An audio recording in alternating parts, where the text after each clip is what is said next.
so good at pretending. Keep on smiling in my tiny bubble, like a movie without ending. Spending time like it was going backwards. Posters covering my walls, but they fall down. Diving deeper in the books that we read blind. Breathing in and breathing out to get smarter. Not working out for me, yeah, yeah. Got no money on my mind. Tell my mommy I'm alright. Even laughing at the jokes you tell me. Keep myself inside the lines. Needing tidy all the time. If you ask me, I am fine. Got no money on my mind.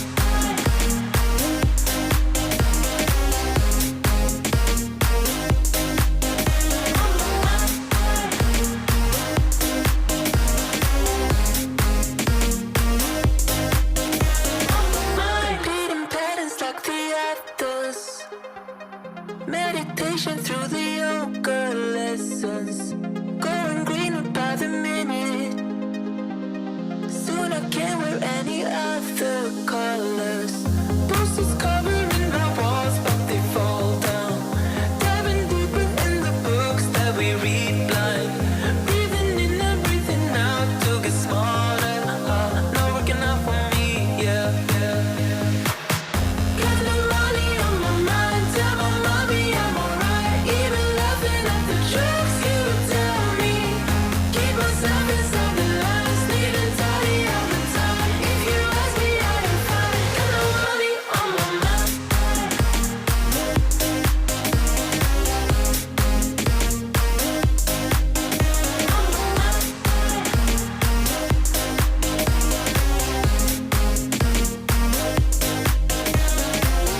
Don't you worry about me.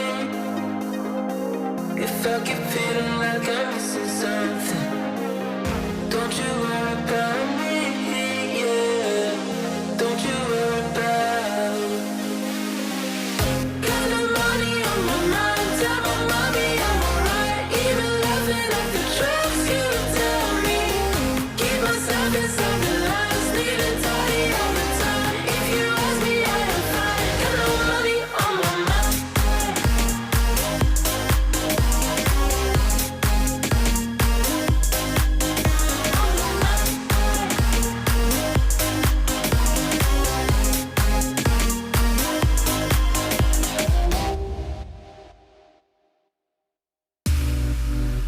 So you had me bite through the bullet. I won't play a second fiddle with you. You look away just when they pull it. You gotta step up, yeah, you miss your cue. Ooh, ooh, your time is up now. I'm no fool. I know what you are up to. Keep things cool, but it won't help you. This time. This time, no, no. This time, yeah. This time, no, no.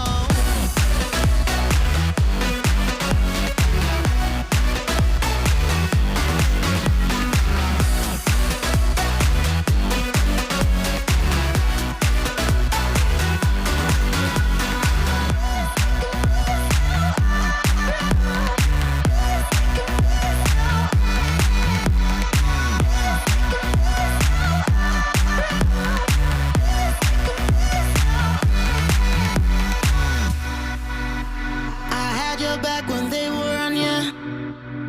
Wasn't easy, but I held your ground.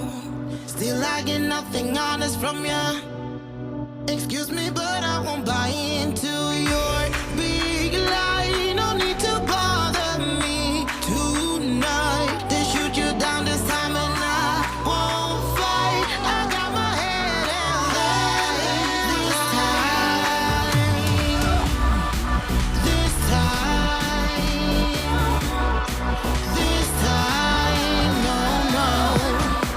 This time, yeah. This time.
Must say I like the way you love me, but it's so far away.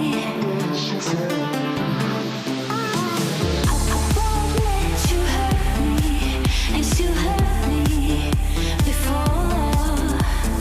Nothing you can say or do will heal the pain in my soul.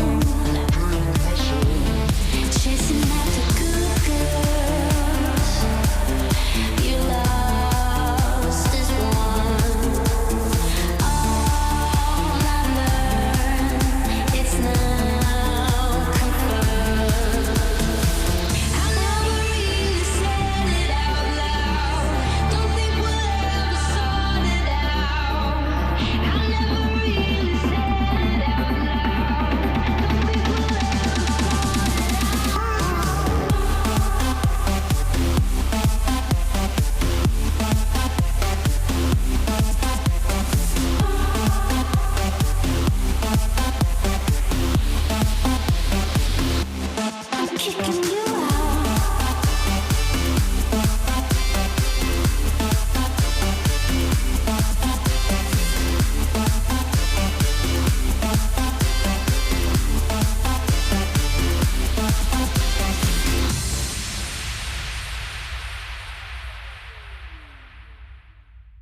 Welcome in, everybody. It's time for the Neo Olympia update show. I'm Agro. I'll be your host today. And this is going to be a big one. This is a extra thick packet for this update show today. Tons of different updates for a bunch of different game modes. We've got some spicy balance changes that I think a lot of people will be excited about. And we've got 13 skins to show you guys. 13 of them. And they're all nuts. It's crazy. This is going to be an absolutely amazing update show, so make sure you stick tuned. And let's get to some of those skins right now. We can show you the card arts. We're going to go in depth with a bunch of these later on, but again, 13 of them. So let's get started. We're going to start off with Warmaker Vulcan. This one, it has a cool backstory that I'm going to read in a weird voice later on. Power Surge Awilix.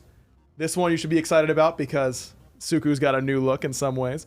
Data Dealer Daji. Warmaker Cerberus, one that was teased on Twitter and got a lot of hype for good reason. Prince of Darkness Hades. Very cool. Luminous Bastet. We've got Touchdown Vamana, who I just cannot wait to see the animations for. Freedom Overload Poseidon. Yeah, we got one of those. Cove Queen Nuwa. One that's been very highly anticipated. A skin for Hunbats. It's Howler Demon Hunbats. We have Unichrome Set to show you today. Pendragon King Arthur. And one that I'm very excited to show you guys as well. Sashimi Nico Bacchus. He's so chunky in just the best way. We've got a lot of good stuff, as if you couldn't tell that by just the card arts. Again, we'll be going more in depth with those a little bit later on. We're also going to be trying something a little bit new for the skin segment, so we're excited to show you that to you and see if you guys like it. But first, we've got a million different changes coming to any game mode you play at home, and for that, we've got Hindu and Ponpon standing by. I wish he wouldn't have turned around and said that, Pon, that it was going to be every single game mode. But we'll find out if it is in the patch notes. It's going to be a bit of an extended one this week, so expect me to talk very quickly. If you really want the nitty-gritty of some of these details, check out the patch notes afterwards, but we'll try and get through as much as we can. Yep. Introducing now the usual Pon. They allowed you on the show naked. Yeah, it's really weird. What happened? Well, I had this thing growing on my face. And it was like making me make weird decisions, and so now I've shaved it, and it's all gone. So you're saying the balance previously was really good because you had facial hair, and now the balance is going to be bad? We'll see it when we get to the final God balance. You guys decide today, okay? Let's go with that. Start things off then with some bug fixes, and we're going to try and go through as many of these as we can. UI bug fixes, first of all. Fix an issue where God rank leaderboards were not showing on console. Fix multiple issues where the profile page, where it would behave strangely when receiving private messages or interacting with the friends list.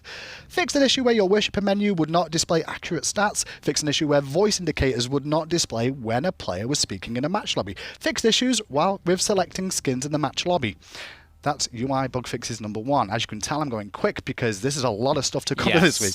Moving on, though, we're going to Neath next, and there's a fix an issue where Neath's ultimate would not clearly display the marked FX and the projectile FX in some situations. Big fix. King Arthur. Fix an issue where King Arthur... I mean, I think this one's more important. Fix an issue where King Arthur could cause opponents to become untargetable for the rest of the game. This was actually fixed on the 10th of May, just so you all know before you all complain about it now. We hotfixed that, and we haven't seen reports of it since, so it seems like it's fixed. If you run into it, let us know. We'll make sure to get the match lobby information to make sure it's fully fixed. Go test out King Arthur some more. Sylvanas fix an issue where Wisp's particles FX would replay and persist on gods longer than intended. And the Morrigan fix an issue where the god could cause spectator mode to crash. We did it. I've never seen that happen. Yeah, never. It's not happened once. So are you sure it's sorted? We seem pretty confident. There was a pretty good repro for it. That repro has been quashed, so Morgan hopefully fixed. We'll find out if I'm apologizing in a week's time. And also, we released a build today that we think will fix lobby chat issues. If you are still having problems, let us know. That's what I've got a little note there to mention. Yes, this one has been tough to fully find and resolve, and so we believe we have it fixed, but if it's not fixed, if you're still experiencing it, let us know so that we can find more information and try and dive deeper into fixing it. Or do what I do and don't play with people, and then you don't have to talk to them.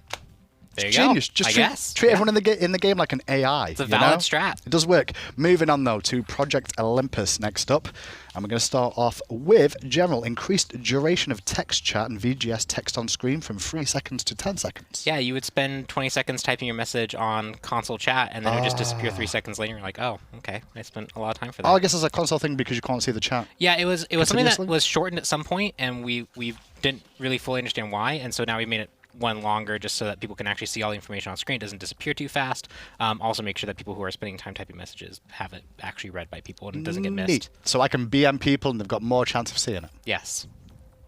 The win. Godlike Chests will no longer provide team boosters unless the player owns everything else. Yep. These chests now have a larger pool of possible exclusive skins. So side note here, Triumphant and Enigma chests will now include all recent God emotes, is what I've got there as well. Just making sure the chests feel good. Yeah, there's a couple of mentions of it in social media just recently, so no real surprise to see us looking in that direction. Yep. Kukulcan is next on this. I'm not going to go too in-depth here because this is a ridiculous amount of text, but what are we doing? Just a lot of... So, Kukulcan was on the list of gods with Xingtian and Naja for a bug fix pass. We recently did Xingtian, and people seem to be enjoying that. Kukulcan's next on the list, and so we're addressing some major things, like some audio cues not playing when they should be playing, some animation clunkiness that was happening where you'd cast abilities right in between transforming, and you'd kind of get the animation off, but it'd get interrupted. Now, it makes sure to play all the animations properly, as well as if you are about to transform and you're casting ability, let's say your leap, it will resolve properly, and then you'll transform. Gotcha. In the same way that if you're casting something in Berserk form, it'll resolve first, and then you'll de-transform. And on top of that, we also adjusted some UI changes in this too, just to make it display a little bit better for you guys at home. So read through all that if you want to. I'm not going to go into detail, but we basically gave you everything that's going to be involved there. Nice quality of life stuff for Kukulcan. Yep. Game mode balance is next up, and we'll start off with Conquest, and a heated one, so to speak, in the enhanced Fire Giant.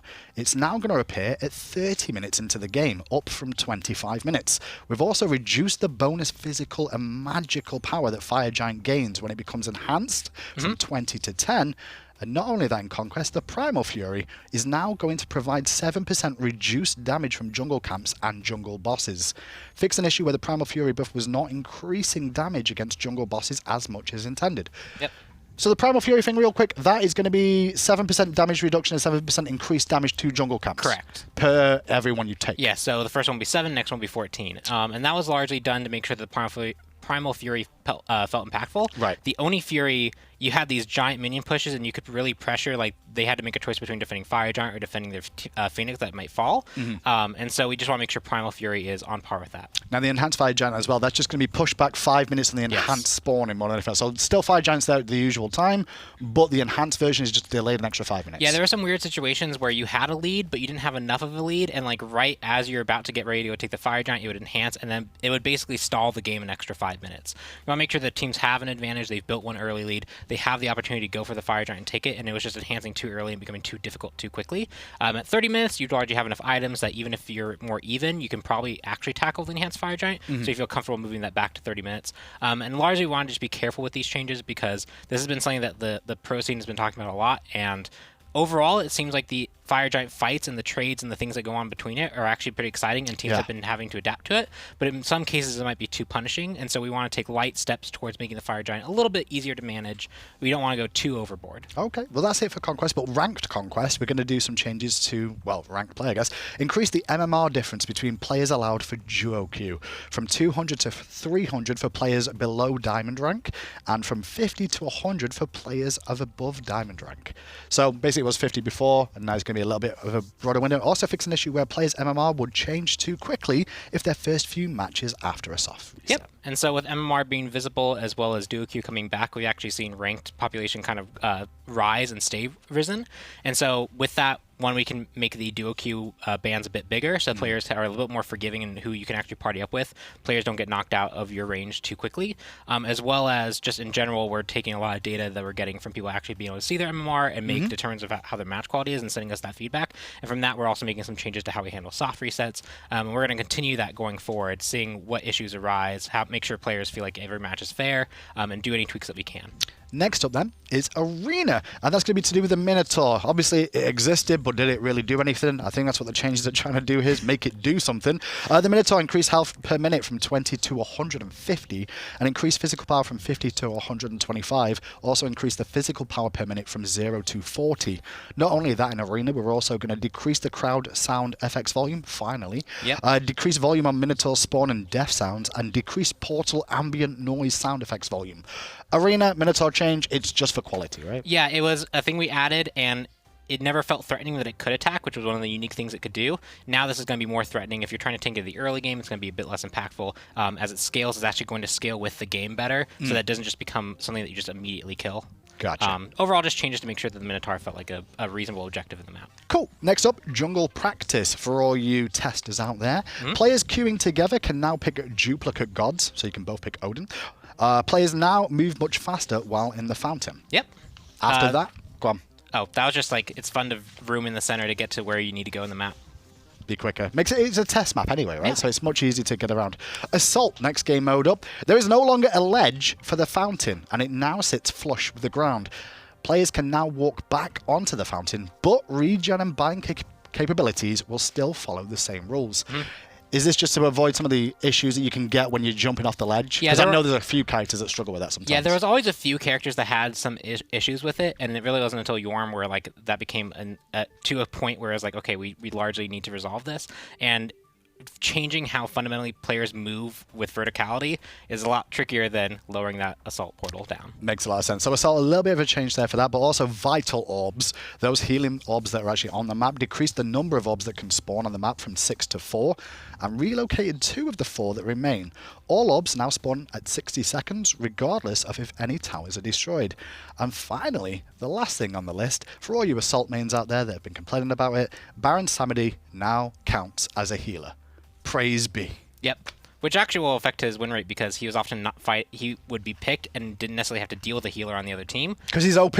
Yeah. Yeah. So we'll see how that goes. And then Vital Orbs, we're continuing our balance adjustment to make sure that those feel fair. They don't feel like they snowball the game too much. We've seen a lot of people have a lot of discussion. Some really like it. Some really dislike how snowball it creates. Yeah. And I think there's a middle ground that we're trying to find to make sure that that feels good. I actually didn't realize it really was every game mode that's getting touched there, is it? No, it's actually every game mode. I was like, wait a second. No, Okay. we literally hit every single game mode. So that's Assault. Moving on to Joust then, adjusted the Bull Demon King so that he continues to move and attack more smoothly. This should make him much harder to kite. We've also increased XP gain from small tigers from 50 to 75 XP per tiger.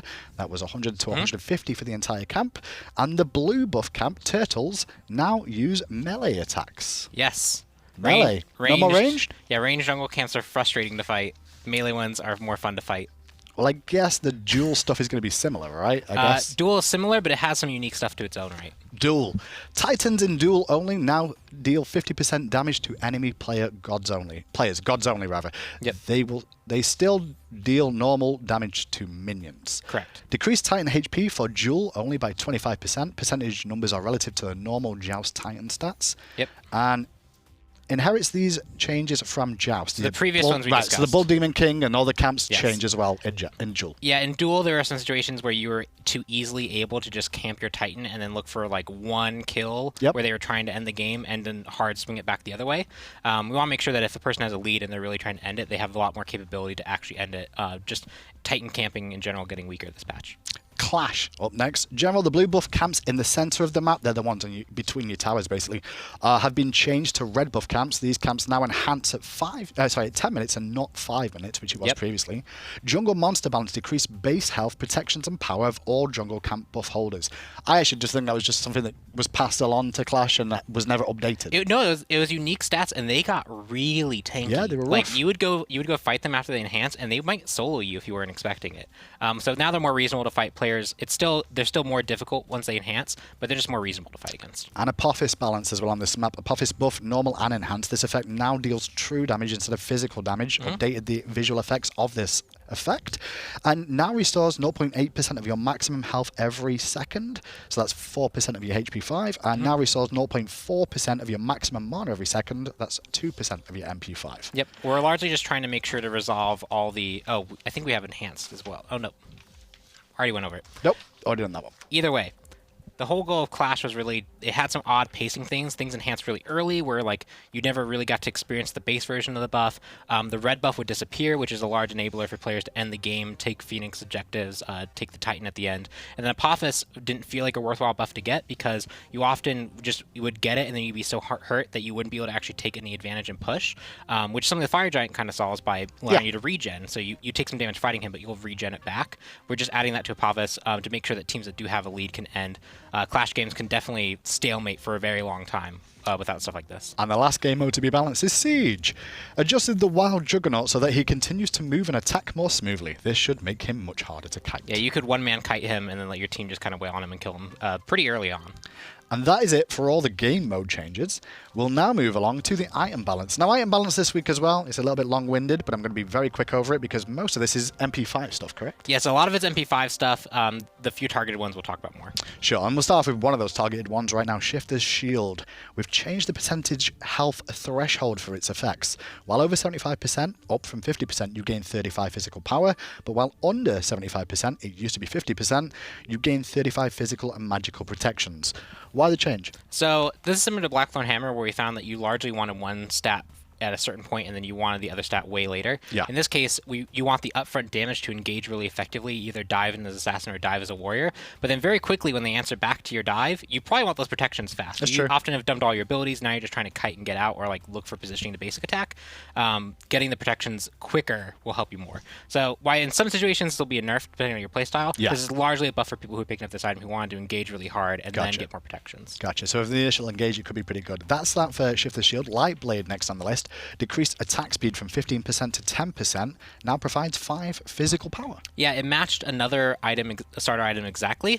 And one item tree was more akin to attack speed, where this one is more about attack speed and power and some supplemental stats.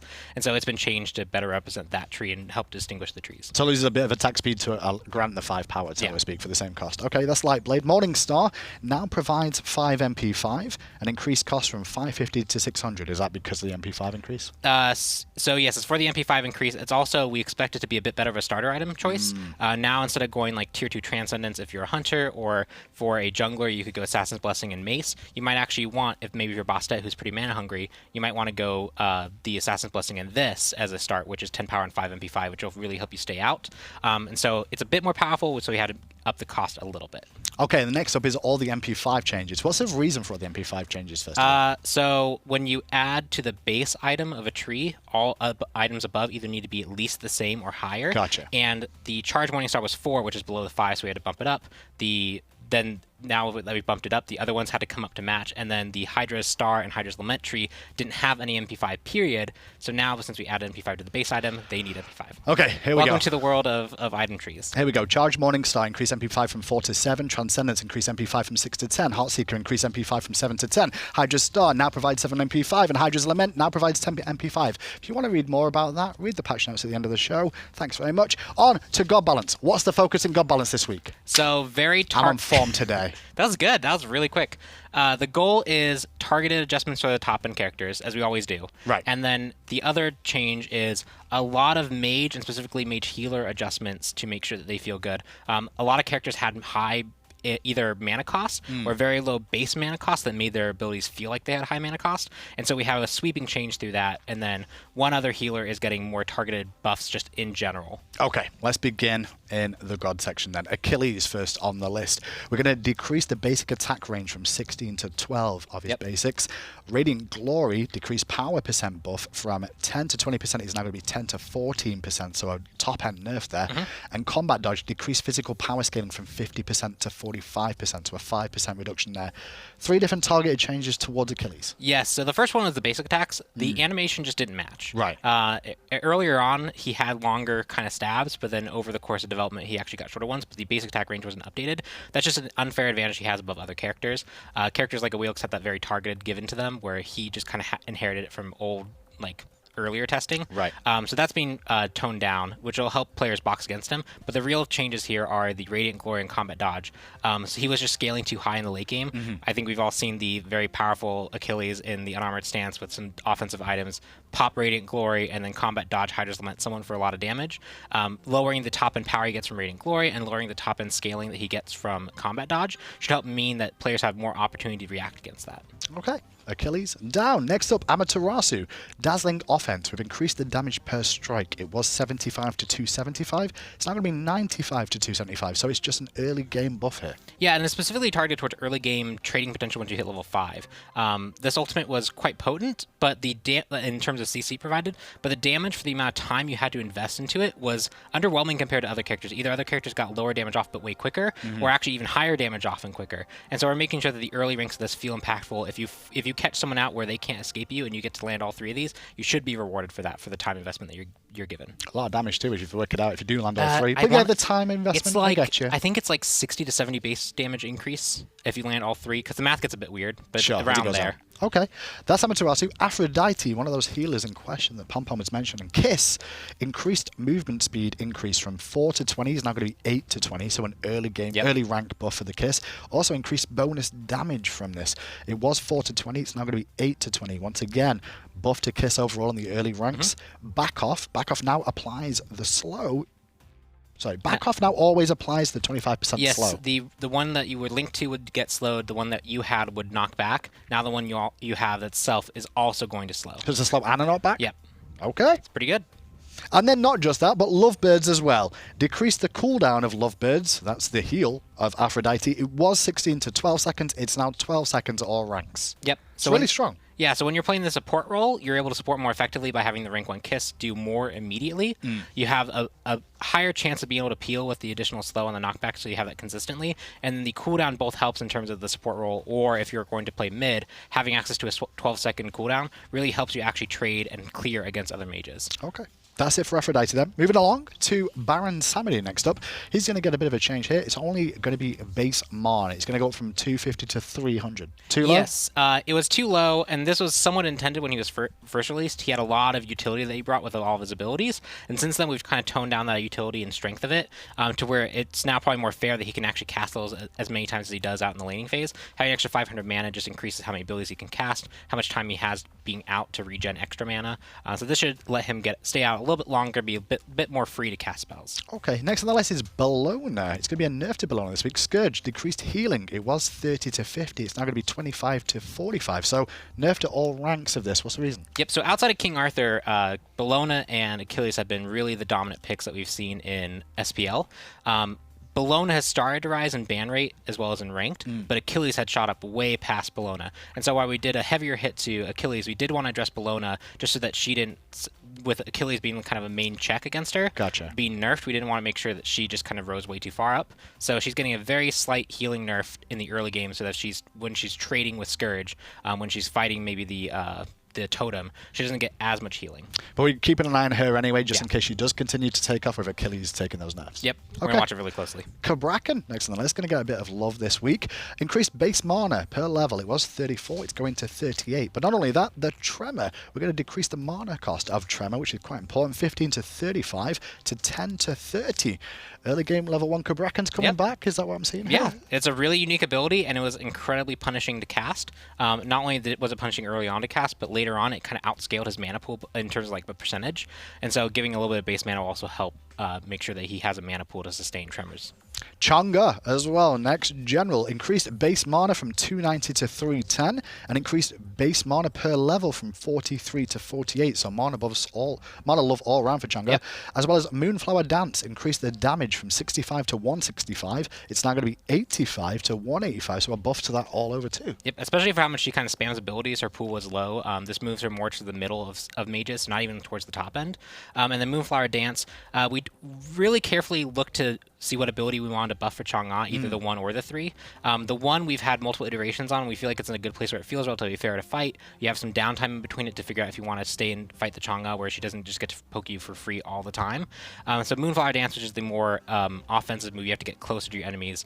This one we're going to give a bit of base damage on, and this, I believe, takes about 1 auto attack away from needing to clear the wave, so it should help her wave clear as well. Okay, so it may help a little bit more there. Next up is Hell. Hell, increased base health, I was going to say mana, because it's been mana all day so far, but it's base health on Hell from 380 to 410, to a little bit healthier in the early game.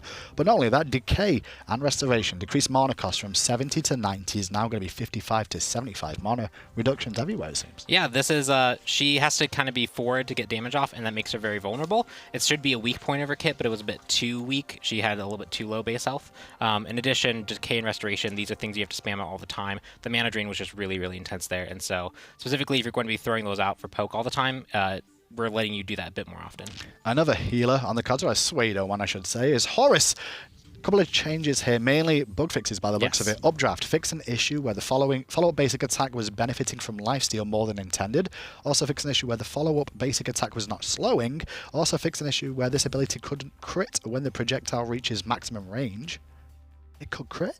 Yeah, it was essentially it was reducing his OP. it was reducing his crit chance while he was firing, and so once the projectile reached like the max range, he technically had stopped firing the device, and so it had like a little bit of lifetime left on the projectile, and that could crit. Okay. Fracture also improved audio feedback for the follow-up hit. Protector's Surge, the third ability, the heal. This ability now properly classified as a leap. You can Wheelix pull it. Oh, were you not able to before? Nope. I didn't know that. The more you know. Also, fix an issue where the ability would sometimes fail to heal. I did experience that quite a bit. And to the skies, fix an issue where teleported allies would sometimes not receive a shield. Yes. So no balance changes. We're watching really closely. People have a lot to learn with the ultimate. Yeah. I think a lot of people experience the I pop the ult, no one comes with me. So people are still kind of learning him. And overall, these bug fixes are more of buffs than nerfs, making sure you heal consistently and shield consistently, as well as the slow on the ranged basic attack from the 1. Yeah. Those are really big changes for him, and so we want to see how those affect him first before making any targeted balance adjustments. No, I can completely understand. There's so many balance changes there that are important. So King Arthur, next up then.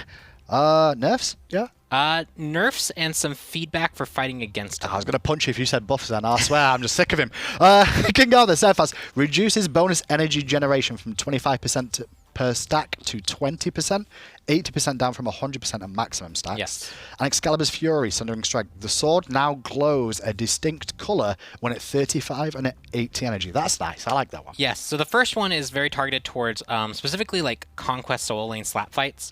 When you can constantly stay engaged, you're just gaining a huge amount of energy. In other modes, he has to kind of dip in and dip out, so his energy gain is a bit more reasonable. But this is why you're seeing the 11, 12-second ults, is you're seeing largely the energy generation just going nuts.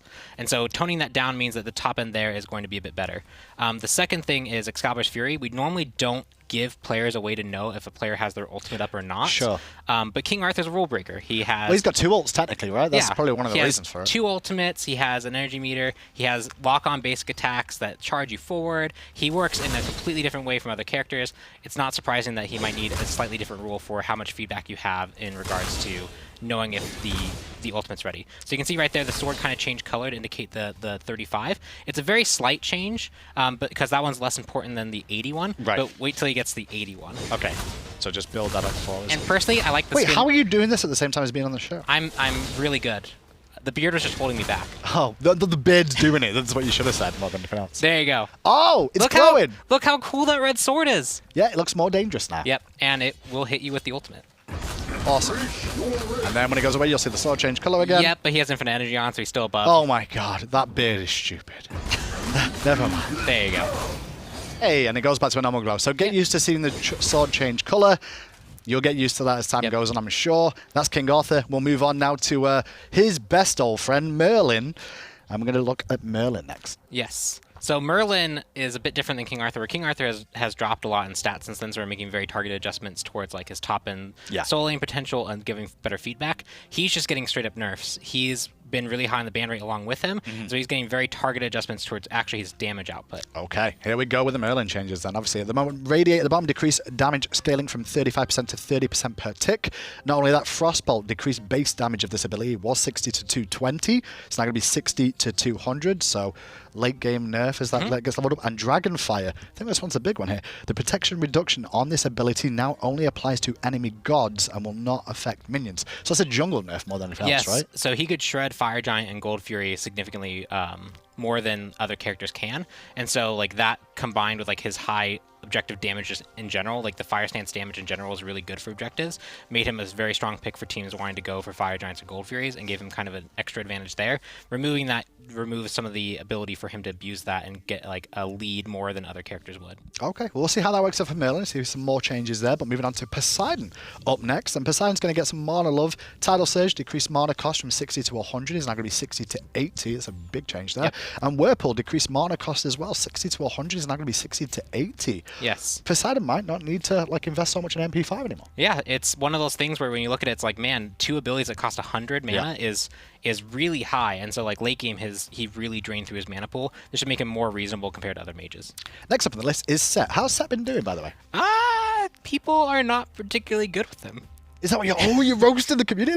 Go ahead. He's a character that functions differently. There's a lot of things about his kit that like people have had to work through in Theorycraft. A lot of people wanted to stack attack speed at the start, but since he gets free attack speed, you want to go power instead. And so watching people work through that, I think that's more of just a learning curve thing. So is he good or is he bad? I think he's pretty close if you get good with him. Right. But we are making some fixes, and we have a very slight buff because we think the fixes overall are going to improve players' usability with him. Yeah. We think he needs a buff in his early game specifically when he chooses to engage, just to make sure that he can compete against other assassins and other gank potential. But we're going to watch him really closely, especially I think he's another one of those King Arthur cases where as players really get familiar with him, we can see him move a lot in win rate. Ye old school circuit for you guys at home. Set then Skewer fix an issue where the slow from this ability wasn't consistently being counted as a slow. The slow from Skewer should now properly count for Runeforged Hammer bonuses on future attacks. Should no longer be able to slow targets who are CC immune. So both benefited and hurt him.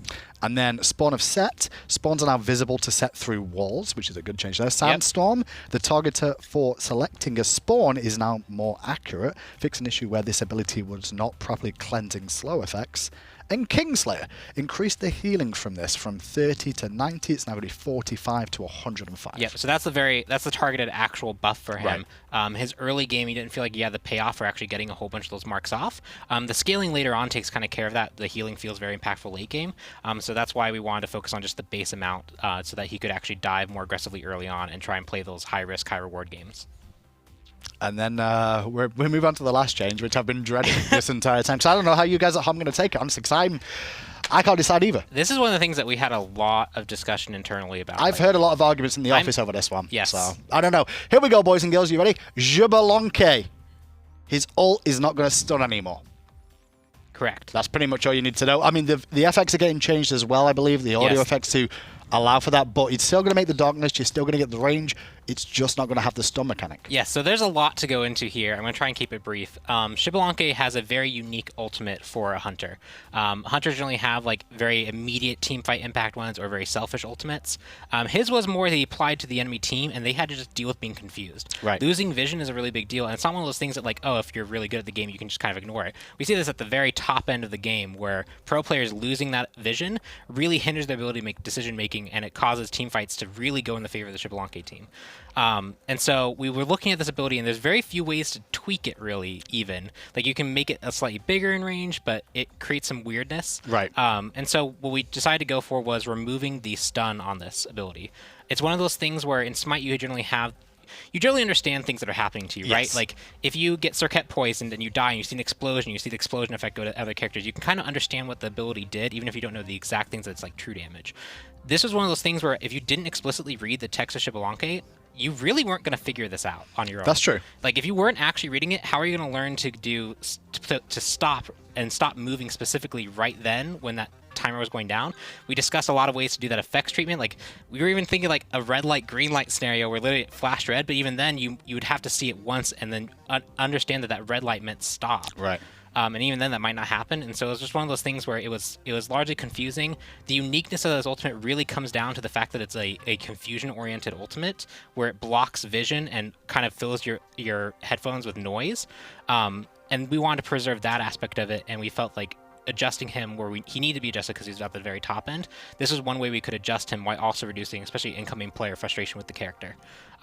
Outside of that, it also means that if you are blinded and you see a Kraken right underneath you, before you often would have to just disengage from the fight because if that Kraken appeared right underneath you and you had to burn your movement skill to get away, you were just going to get stunned and then immediately dogpiled and killed anyway. So it often encouraged teams to like immediately fall back regardless of the situation. Now you can be a bit more forward and react to things that are happening underneath you, which opens up some counterplay opportunity. I just only feel the old school players out there are going to struggle. I know I am, where I'm going to want to stand still every single time this goes off, and I shouldn't. I have the muscle memory of just the quick let go W, Yeah. and like a lot of people have back bound to their mouse specifically for this ability. It's going to take some learning, but it's definitely one of those things that like when you can just hit auto run as it hits you and you just keep walking forward, it feels great. Well, we got through the balance section. That's everything for this week. You can catch up on all this after the show as well. The full notes will be available if there's anything we went over a little bit too quick for you. But for now, it's time for Pond to disappear once more as he's got to go and get his beard back. Yep. Let's go back to Ryan. What have you got for us this week, Ryan? Well, first of all, Graham, I want to thank you for bringing me that Xbalanque change because I cannot wait to just get X-Ball ulted, press my auto run key, and relax as I walk back to lane. Not have to worry about getting stunned. But to talk about some of the amazing skins, I mean, we previewed them earlier on, 13 of them here for you today, and give you some info on the battle pass that they're coming in. Got a couple people joining me here on the casual side. We got Tina as always, but also John and Tim to go over some of these. Guys, I mean, this theme here for the Battle Pass, Neo Olympia, it's a kind of cyberpunk meets Smite. When this was kind of concepted, I imagine the art team was all very excited about this. Oh yeah, absolutely. Like, so anything cyberpunk and kind of futuristic sci-fi is definitely up my alley. And with Smite being such a fantasy-based game, like this was a really refreshing theme to kind of explore. Yeah, I mean, it looks amazing so far. And just like our previous Battle Pass structures, there'll be a free and a paid track that'll both have rewards, so don't worry about that for you guys at home.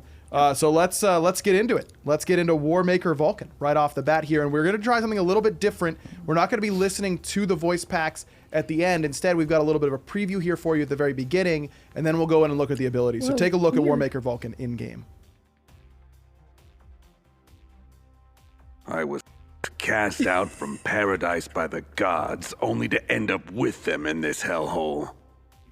I can't hear anything. They took everything from me, and now I am here to take everything from them, piece by piece. When I got my latest upgrade, they installed an off button somewhere. I still haven't been able to find it. All right, so hopefully you guys were able to hear it.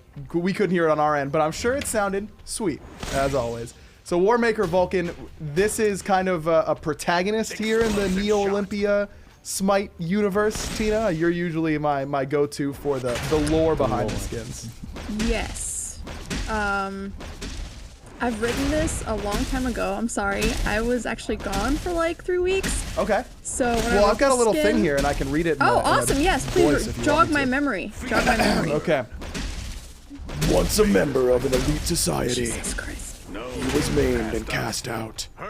He now looks with anger and resentment up to his former home and builds dangerous tech to strike back and tear down the elites. Yes. That is exactly Sounds what familiar. I was. Yeah. Oh, I got all that Yeah. from what I'm seeing. Actually, we have so John and his team have concept artists. When they design the skins or come up with the skins, they usually like have a little backstory that they want the skins to like, especially for the Battle Pass, because it's always like in theme or something or close to theme. So they always try and come up with interesting backstories for each of the skins to interact and stuff. So yeah. I love it. The turret, the new look turret is looking really sweet. Yep, a brand new turret. Lots of cool stuff here. Backfire looks great as well. I mean, this it definitely is. The new sort of cyberpunk theme certainly fits here. Tim, when we're talking about different, I mean, it's slightly different models here for the animations and that kind of stuff. What how much harder is that for your team on the rigging side? I think it really depends on how, I guess, complex we're getting here. But for example, for this turret here, new rig, right? So we've never had a turret that's had little mobile legs. So having the opportunity to kind of redesign a little bit opens up more opportunities for animation and get some more creativity there. So it's pretty cool. Yeah, I mean, I think the whole thing looks pretty great. I do. I actually, it says here we have a VXG, so hopefully we can get back in and take a look at that one still, because don't want to miss out on those extra special animations, especially when they're this cool. When he can fly around. And now you can fly around as Vulcan. So. Yeah. Yeah. I think my favorite VXGs is when they're able to be mobilized like this. Yeah, and definitely. For sure. Moving around, it's really cool. Yeah, I know my favorite VXG right now is the Robin skin, where he just kind of like bounces around and that kind of stuff. Yeah. This definitely feels very similar. Man, that is sweet. Really cool. Absolutely love that here on Warmaker Vulcan. Okay, next up, we have Power Surge Awilix. This one is one that I think a lot of people have been kind of excited about, this idea of, instead of riding Suku, she has an actual bike. But yeah. I mean, that's a huge change for It's like your a side hover on the bike. animation, right? Oh, absolutely. So, you know, basically nothing could be transferred or saved. Right. So we just, from the ground up, you know, Sean and a group of the animators kind of took this and just ran with it. It was really awesome, kind of remaking her work, but on a bike, like hover bike level. Well, let's take a look at it in game and hear a bit of the voice pack, and then we'll get into the abilities. Dead or alive, your bounty is mine. We're gonna take down the creator of the most dangerous weapons in history. Business as usual. Don't worry, I may like bikes, but I'm no psychopath. Nice. Always solid in some ways. But dude, that bike looks so No, sweet. it's so good. Yeah, and it leaps. Because it needs to. I mean, This is definitely one of those cool abilities where because she can stay on Sutu for as long as she wants, so you know, having the bike just kind of really amplifies that. Absolutely. And she can throw the bike at people. Yeah. Right. Yeah. Yeah. I mean, you gotta. There it goes on its own. It's on its own. You charge it out. That is too cool, man. Tim, how about for your side? I mean, John kind of touched on the animation end, but is that a big change for you guys on rigging as well to change from a Jaguar to a bike? It is. It's actually probably a little simpler for us. I didn't really see the rig for this one, but I imagine it probably only had a handful of controls compared to, say, the cat or quadruped in general is requiring a full body, all the limbs and spine bones and things of that nature. So something like this is a little simpler. So. I mean, it turned out absolutely amazing. I love the color scheme as well. A little bit more teal to go alongside the orange. I think is a great look, and can't wait to be zooming around. And if you're on the top end of the NA ranked scene, some Bumbas Masca Willix riding around on a bike is something that I am somewhat looking forward to, I suppose, in some ways. All right, next up, it's Data Dealer Dodgy. This one, again, part of the Battle Pass. This is a recolor of the Cyberfox Dodgy skin. So, as you should know and love, personally, my favorite Dodgy skin, this one with just a cooler, sleek, white look this time around. We do have a quick look at this one in-game as well.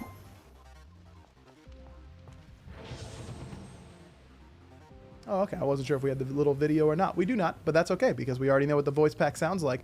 This one just really fits. It's not a whole new concept, but it just fits so well into the Neo Into the Olympia theme. Yeah, and that's why you added it. Yep. Makes sense. If you aren't familiar, then make sure you pick up the Battle Pass because you're going to love it. Trust me. All right, Warmaker Cerberus. This one is the cream of the crop here, I'd say, on this Battle Pass. I can see everyone on the set getting more and more excited to talk about this one. I mean, this is just... I don't even know. Let's just go in and take a listen to the voice pack and get our first look at it in-game. It's a lot to digest, man. Yes. Yeah. Operation CRBRS states that Olympus is the enemy. Directive is to seek and destroy. Protocol tells me I must exterminate on sight. Why did the robot marry his fiancée? Because he could not resist or... laughing my ass off.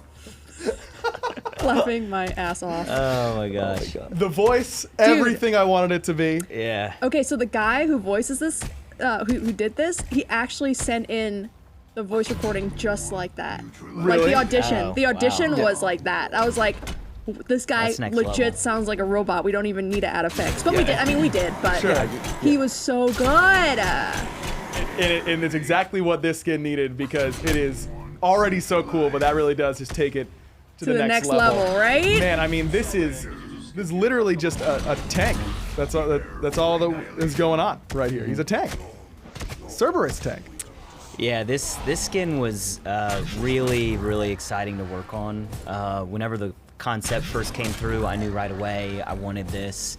I'm a big fan of the hard-weighted rigging style because you can get crazy creative with it. You can get all mechanical and robot-y and transform-y with this guy. And oh, his VXG, that's right. Back animation is nuts. Yeah, the back animation that's the back. is fantastic. Yeah. One of Louis, one of our animators, just has like a strong affinity for like mechanical stuff, and it just the sound, the audio cues, everything So is just the whole good. package just feels really good. And then this is the VXG as well, another transformative one. He turns into a more mobile tank. Tank. This is Yeah, mobile a bit tank. more aerodynamic. Now you can Right, cruise yeah, around yeah. too. Just insane. I mean, this is nuts. He literally is a little tank, and then Yeah. He looks like a little pupper. and then he tank. gets like, and then it transforms into a bigger tank, and it's Yeah. even scarier. Yep. That's the thing.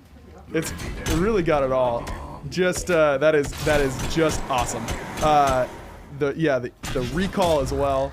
On top of that, again, Warmaker Cerberus, part of the Neo Olympia Battle Pass. I imagine if it's looking this cool, it's got to be the final reward, I imagine. It is the final reward Okay. of the Battle Pass. Correct. Makes sense, man. Just too good for that skin.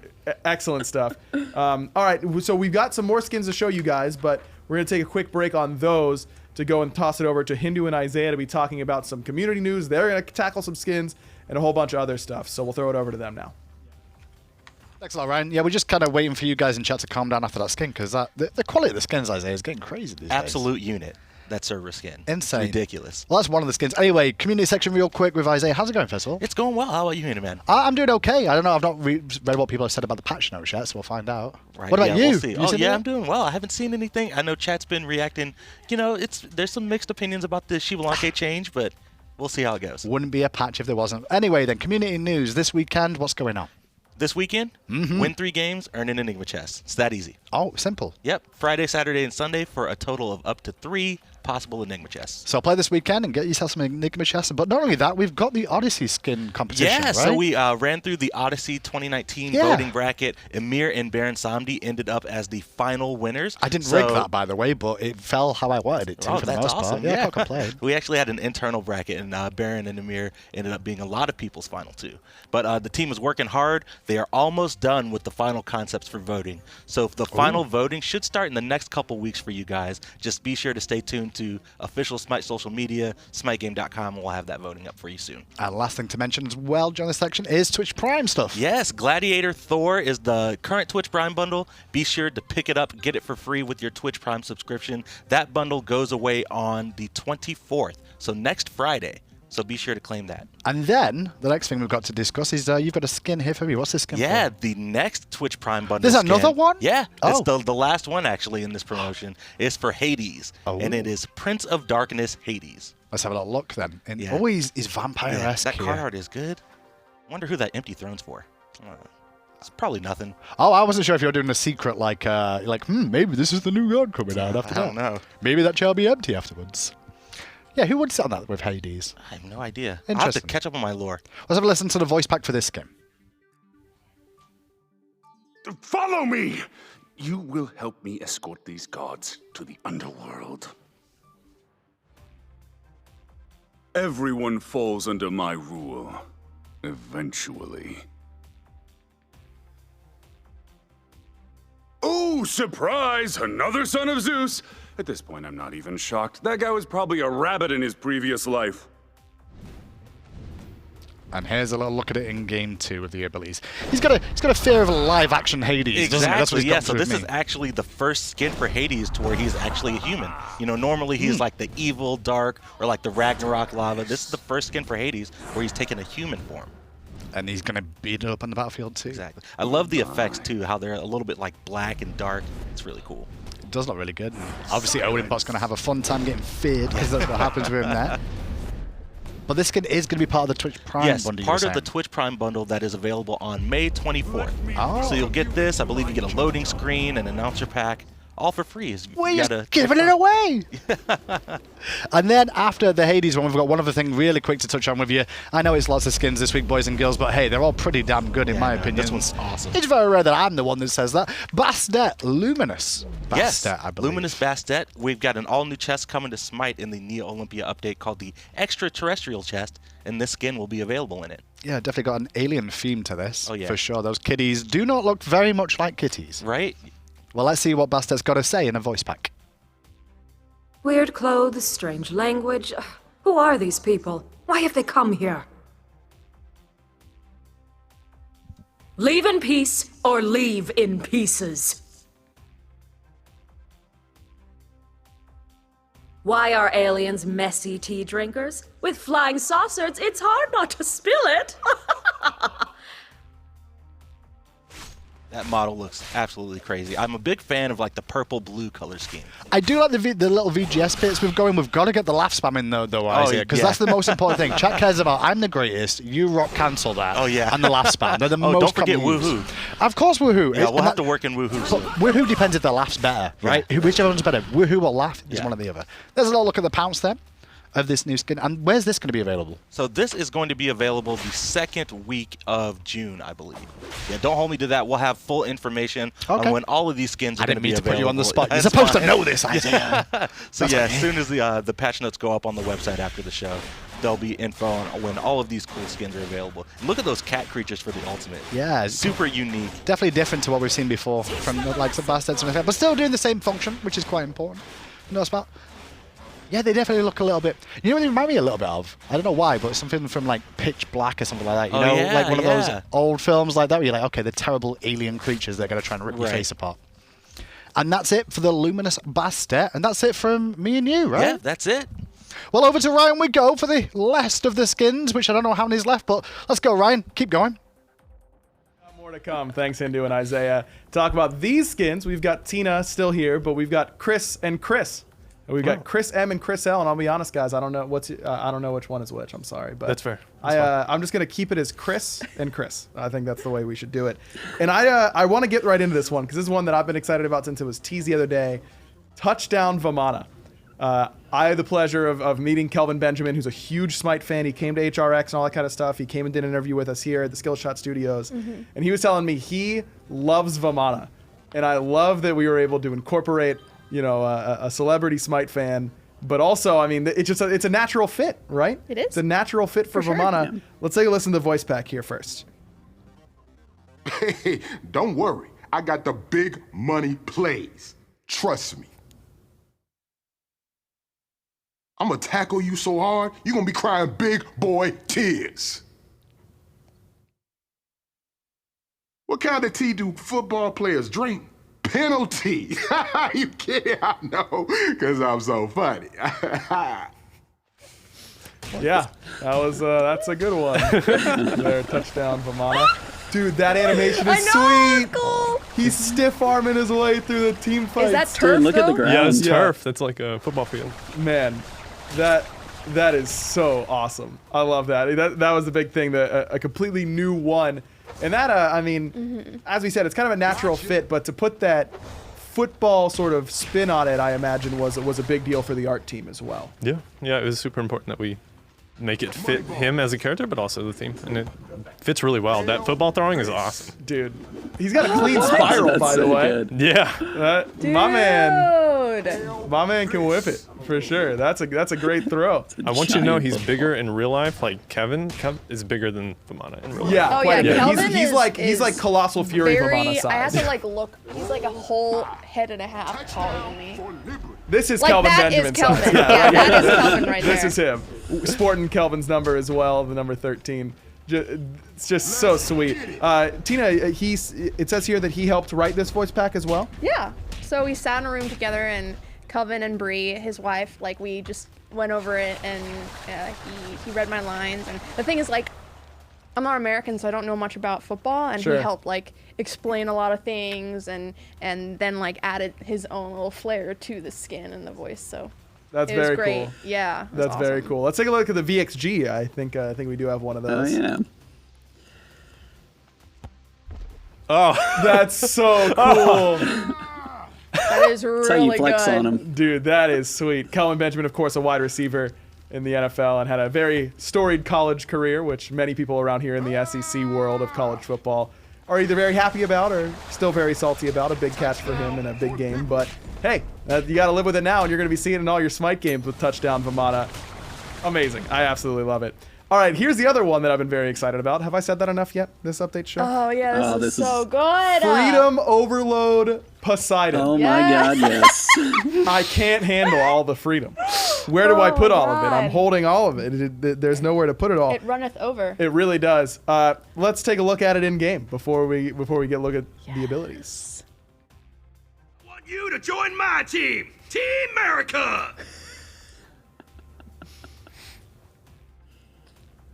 Even you have a chance at the American dream.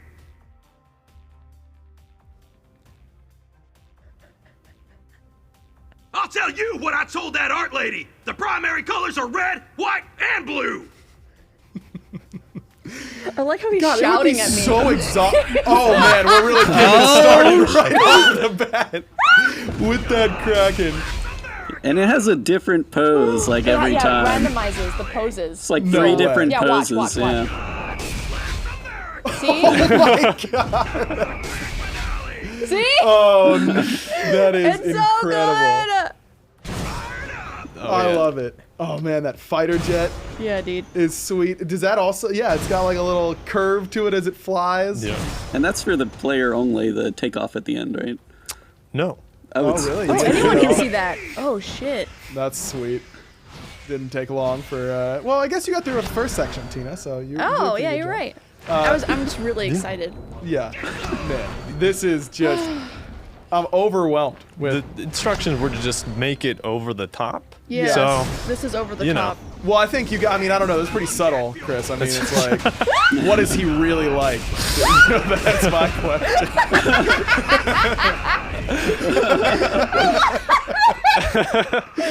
Too much freedom. I love how the body of the chicken is like a man body. That's a bald eagle. And then Wow. yeah. You are an American. It's Yeah, true. that's But the head is like total chicken. Yeah. So I don't know if I should be like aroused or if I should be not aroused. I don't know. It's Let's really do neither. weird. I mean, I'm not going to tell you anything. But he's it's your just, choice. he looks so good. It looks amazing. Over the top certainly worked out for the art team there, I would say, on that one. Okay, we've got some next? Battle for Olympus reminders before we go into these next few skins, because those last few, let me get the clarification there. That is the Independence chest that those last two skins will be a part of, both Touchdown Vamana and Freedom Poseidon, whatever it was, Freedom Overload, you know what I mean. Now these next few are going to be part of Battle for Olympus, so some reminders that if you want to get that Tier 5 Winds of Kukulcan, Winds of Change Kukulcan, thank you, you have to get everything that's in the Battle for Olympus, but don't worry, all the skins from that will remain available for direct purchase after the event is over, so you will get 18 permanent direct purchase skins added to SMITE over the course of this event. So those will stay for a long time, but if you want to get that Tier 5 Kukulcan skin, jump on them as they're coming out. That's my advice to you. All right, let's get into it then for Cove Queen Noir. My favorite. This one's your favorite, Tina? One of my favorite. No, actually, it's my second favorite one. Have we already seen your favorite one? Not yet. Not yet. Great tease, Tina. You're doing a great job. Let's look at Cove Queen Noir in game. Welcome, land dwellers. Let us guide you through the currents. I will not let you terrorize the citizens of Atlantis. Where do mermaids see movies? At the dive-in. Oh, okay. That's She where they looks go. so good. Yeah, this is. It's amazing. Amazing. It fits really well too. I don't know, the watery themes kind of fit with Noir. Yeah, this little water looks great for the fog. She used to be a snack herself, so. It's true. It's true. It's kind of easy. Throwback. Yeah, exactly. For her to go back. I think to at the one tail. point we wanted to use her old model to for the tail, Well, but I we were don't think thinking we about ended the up old rig. doing that, right? Yeah, it's a new rig. Okay. Completely new one here for Noir. I mean, Medusa has a mermaid skin. Wait, they're actually mounted. Yeah. Little mounted fish. The Fishions. The Fishions. That's perfect. I think I called them fish guards. Look at them go. Fishions is better. Yeah. It's okay. I'm sorry. Yeah. I mean, fish guard is good too. It's a more official, but I mean, fish. She's a princess. She needs fish guards. Yeah, of course.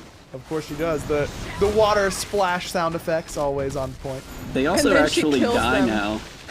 Oh, Instead no. of like crumbling and. Yeah. She murders her Whoa! royal guard. Wait, that was sweet. Yeah, she She turns the was like a water. bubble. Sacrificial lambs, really. Wow, the fish are just expendable. It's Cove Queen Noir, tyrant. What is this? No. She's a princess, but they just die for her. It's after she shoots them, you know. So now I'm gonna feel guilty building CDR on Cove Queen Noir because I'm just killing more of my loyal servants. I love it. Okay, Howler Demon Hunbats next up on the list here. This one, I mean, I know people have been very, very excited. Man, that minion is really terrifying. I know, right? Running away. I mean, He's my even man. snotting out of Can his someone nose. get this guy a tissue? I mean, I feel bad for him. People have been very excited about a new Hunbat skin. It's been a long time since he's had one. So this new direction is something that I'm excited for. Let's take a listen to the voice pack here for Howler Demon Hunbats. I do very bad things, and I do them very well. Should I give you a demonstration? Why aren't I going to have some fun with you? Your mother was so ugly, they expelled her from the heavens and said, "Be gone, demon!" Dang, really? Yep. It was just Mother's Day. Sorry. It's kind of rude. I mean, this direction for Hunbats is very different than anything else that he's had. I mean, as we mentioned, it's been a bit since his last Hunbat skin. For you guys on the art side, what were kind of your first reactions or thoughts when designing this one? I'll take it, Mr. Demon One, Lover. Chris. Demon Lover? What? Okay. Well, Wow. go, dude. What's up? Yeah, basically we were just going for a demonic look to him, which was a little different than what he had before. And it has been a few years. He's old enough that in the game and in the database and things we look up, he's still called Sun Wukong in places. He's called Monkey in places. Yeah. Monkey. None of his abilities are named properly. He was actually a mess to work on, honestly. I think that's why we don't do skins for him anymore. Yeah. Well, hopefully now that we're back on the right track for Hunbat skins, it'll be that much more streamlined for the next one. Definitely a different sort of theme and one that looks sweet. I mean, the You can never go flaming wrong with monkey demons. you toss at someone is that's working great, for dude. Yeah, I think it turned out really well. Very cool. The new sound Dude, effect on that's Fear No really Evil. cool. Yeah. The ult is really, really nice. Fear No Evil, yeah. The Panic Ult. The Panic ult. I'm digging it. I'm also gonna dig this next one. I think Unichrome set.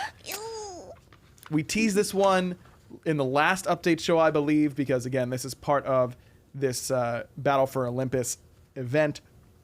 And when I got my first chance to see it in game, I got that much more excited for it. So let's let you guys see it in game first, and then we go through the abilities.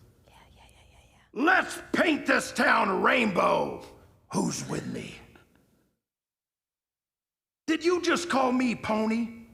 I'm a damn horse. Look at my stature. Just because I'm a unicorn doesn't mean I'm wearing a uniform. This is my neon suit, okay? I like to think of Set, Unichrome Set, as a really angry, cool, badass villain who just happens to really like rainbows. That seems pleasable. Yeah. Yeah, so I don't want to make him really high pitched because it just didn't suit him. Sure. So he became this like gruff badass instead. And he just happens to have a horn on his head and be a unicorn. And he happens to like rainbows. And if you got a problem with that, you can come say it to his face. He's very into his rainbows, so don't. Yeah. I mean, mess I am with that. too, so Yeah. I dig this. And I mean, look at his rainbow clones. So cool. I mean, I'm still just not over how cool Set is in moments where his clones are all over the place and that kind of stuff, and using skewer. Yeah, I'm about that. I will say the clones are a lot easier to see on the skin too. Yeah, they're not made of sand this time around. They're made of rainbow magic. Magic. Yeah. Oh my God! Look at his kittens. Look at his kittens. It's That cute. is so amazing. Who did that? It's Kyle. Kyle, yeah. Shout outs to Kyle. Again, I imagine Set is a very angry man who just happens to really like cats. You know, and this is like, he thinks that's really cute, Oh my and he'll kill you if you think otherwise. We have a whole cat theme this patch. Looks amazing. And the good news for you guys at home is a Unichrome Set free as long as you unlock everything in the Usurper chest. So Yeah. good news for those of you at home. You get a bonus sweet skin here in a Unichrome Set, and you get a cute cat to go along with it. As the kids say, dank. Dank. Yeah, I guess they could say that in this Yeah. situation. Thank you, Chris. Pendragon King Arthur. God damn it. Next up on the list. King Arthur, the Deathbringer skin, which was available through Twitch Prime, hopefully you guys got that, was really, really sweet. But this one is just like a whole new level. First of all, this card art is great. nuts. This is just like, I'm all about this card art for some reason. It's simple, but it's epic. The Olympians were making fun of it because of it's like the meme Like presenting the sword. That's right. Oh yeah, we can even meme with it. God, Yes! it does everything. Yes! Let's take a listen, or take a look, take a listen at Pendragon King Arthur in game. A knight such as myself is always looking for more work. What do you have in mind? Pull out your sword. This match needs to be somewhat equal. Have you seen some of these gods? At least I don't have a head of an ass. That's not very nice. It's too soon. He just released. That's not very nice at all. Seth can't control what kind of head he has. Where's the acceptance? And keep an eye on that sword. Even it looks great right now, but as he continues to get energy, it'll start to glow when he has his first ult available to him, like he does right now. And then whenever he reaches big ult status over 80 energy, there it is, glowing nice and gold. Also, look at the back, like whatever those are. That's awesome. The floaty bits. Yeah, sure.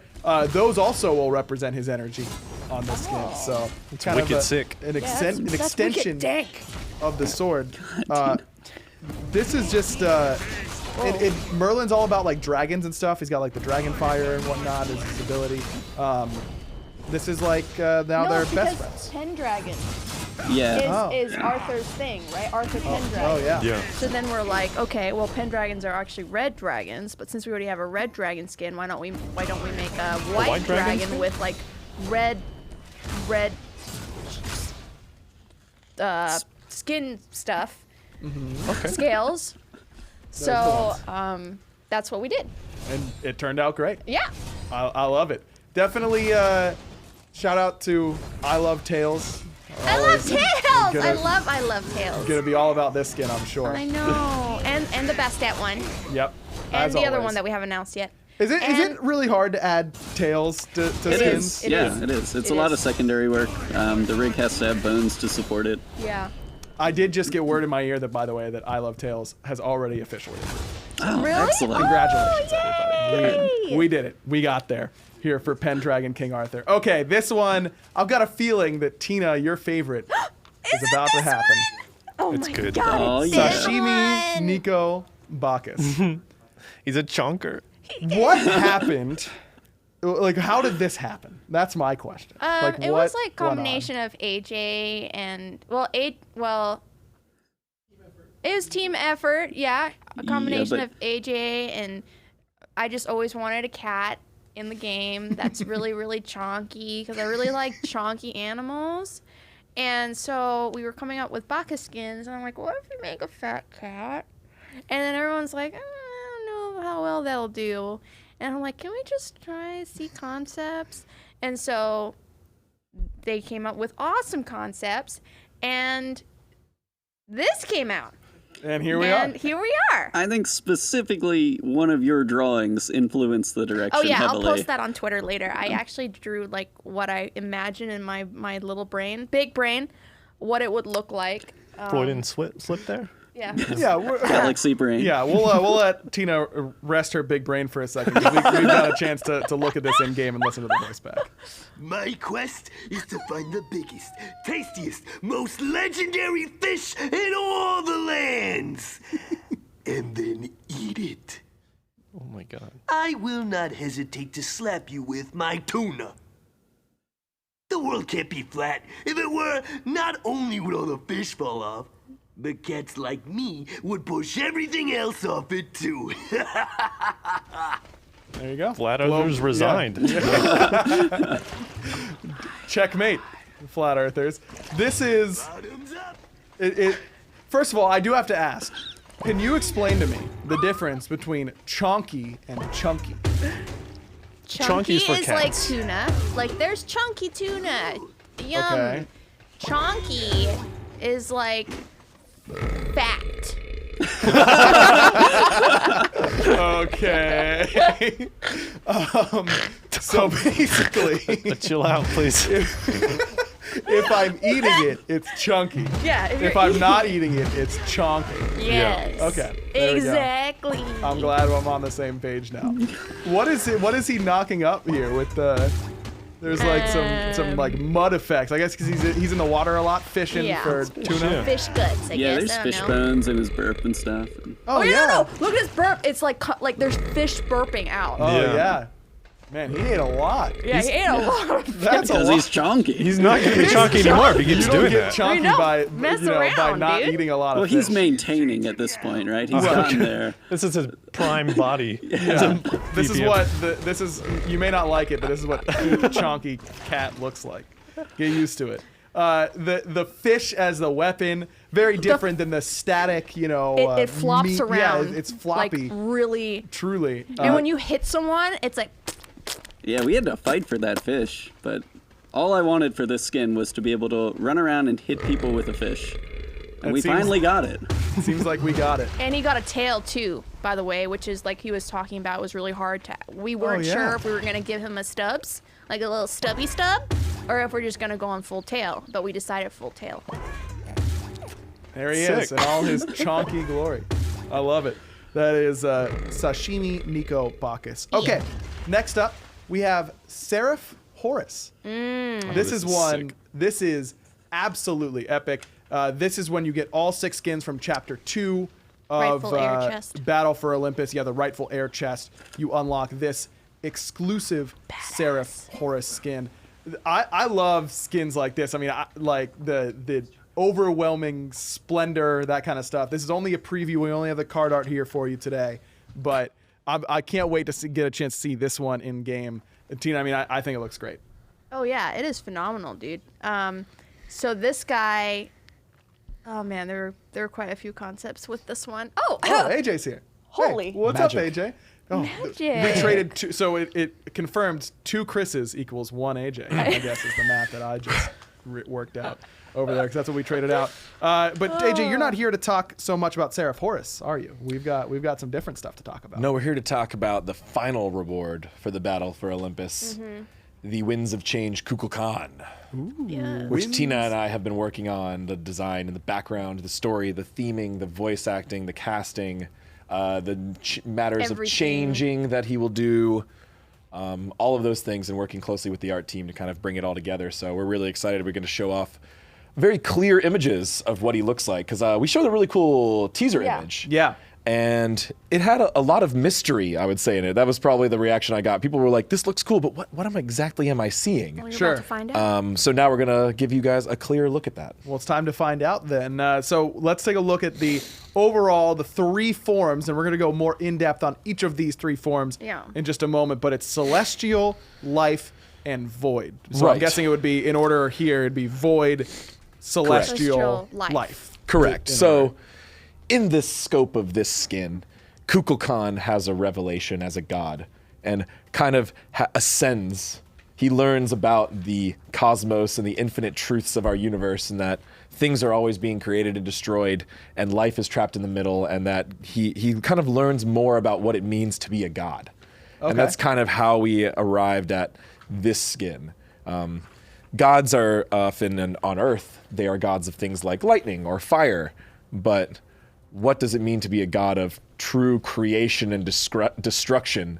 Planets coming into arrival in the universe and then being destroyed through black holes. Man, I mean, Bacchus just confirmed to me that the world wasn't flat, AJ. I can't have all of this at the same moment. Unfortunately, Neil deGrasse Tyson declined coming on this show with me today, but he supports these theories. All right, well, let's take a look at Celestial first then as the first form here. Again, reminder that this Kukulcan skin is the final reward for the Battle of Olympus event, so make sure you guys are staying up to date on that. So Celestial is like the positive end of godhood, right? Right. So this is the optimism, the creation, the beginning. This character doesn't seek to control others. He just understands. It shows part of Kukulcan's understanding that things get set in motion and things have their own choices, and you create stories for them to tell themselves. People are in control of their own destinies, right? So where would you rank him in like the Dungeons and Dragons? That's a good way of doing it. No, seriously. Yeah, the celestial form is more of the lawful good. Okay. He's generally a good guy, maybe lawful neutral, depending on this like kind of stark optimism. Could even come off as like a little bit naive, because that's what you can often think of people who are so optimistic, like that. Would even you when say things he's are going, maybe I wouldn't necessarily say innocent, but he even when things are looking their bleakest, Okay. Celestial It'll always work out. Kukulcan thinks things will probably work out. Right. Yeah. Dude, I need him on my side. Yeah, seriously. Or A on my little bit of shoulder. optimism would go a long way. All right, how about the life form here, I suppose? The life form is our chaotic neutral. Okay. Life is all about struggle, right? Life is not something that's easy. It's like for beings and organisms to live on these planets.